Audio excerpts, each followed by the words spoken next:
Ilang residente sa isang sitio sa Zambales ang ayaw pong munang lumikas sa kabila ng bagsik ng super bagyong Nando. At ang ilang mangingisda naman umaaray dahil hindi po sila makapalaot. Saksi, si Marisol Abduraman. Nakatago sa puno ang mga bangkang ito sa Sitio Longos, Barangay Bolitok sa Santa Cruz, Zambales. Ang mga nakahilerang mga bangkang ito naman inilagay sa mas mataas na lugar. Ito bilang paghahanda sa bagyo. Pero ligtas nga ang kanilang mga bangka, kumakalam naman daw ang kanilang mga sikmura. Halos magdadalawang linggo na raw kasi silang hindi nakakapalaot. Dumidiskarte na lang sila para may mapagkakakitaan. Sa taniman, ganyan, pero wala na rin ang taniman ngayon. Yan, dito rin nga, nagsisisi doon ng mga maliliit na shells dito. Kinukuha nila ng 4 tabo, 20, ganyan, 15, isang tabo. Tuwing may bagyo o masama ang panahon, isa ang Sitio Longos na binabantayan ng barangay. Halos 600 pamilya ang nakatira rito. Magsasabay po yan, tubig sa tabang at tubig ng alat. So, babahain ho sila. Sila po talagang number 1 priority po namin. Kanina, nag-ikot ang mga taga-barangay. Huwag na natin hintayin yung malakas ang hangin o alon man. Bukas naman yung ating school para sa lahat. Maaga rin daw na naghanda ang Santa Cruz Municipal Disaster Risk Reduction and Management Office.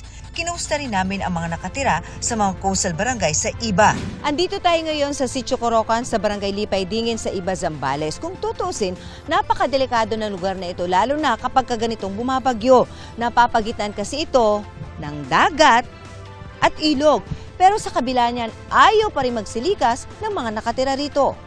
Gaya ng senior citizen na si Jesus Atienza, kahit nakatira sa gilid mismo ng ilog. Tagal na po na kami, kahit naman lang sa bagyo, hindi kami po lumilikas. Dito lang kayo? Dito lang kami. As in dyan sa bahay niyo yan? Paano yun? Baka mag-iba anytime. Wala pa po hindi pa po nanggigiba yan, matibay po yan. Bakit nandito pa po kayo? Hindi namin siyempre yung bahay namin. Hindi pa naman kami inaabot, mami. Nag-impake naman na si Evelyn pero hindi pa rin siya umaalis. Apektado rin ang kabuhayan ng mga mangingisda. Walang income. Ilang araw na po kayong hindi lumalaot. May 2 buwan na ata ito ngayon. Yung lakas ng talabo ng tubig. Hindi ka... Patuloy na minomonitor ng PDRRMO ang 13 bayan sa probinsya, kabilang ang 11 coastal municipalities. Nakaantabay rin ang mga heavy equipment sakaling kailanganin, tulad kung magka-landslide. May mga bagyo, yun nga po, muscle memory na po sa amin. Coordinated na po tayo sa lahat ng uniform personnel. Nagpi-preemptive evacuation kami sa mga areas na talagang ganyan, no, na usually na binabaha. Para sa GMA Integrated News, Marisol Abduraman, ang inyong saksi. Mga kapuso, maging una sa saksi. Mag-subscribe sa GMA Integrated News sa YouTube para sa iba't ibang balita.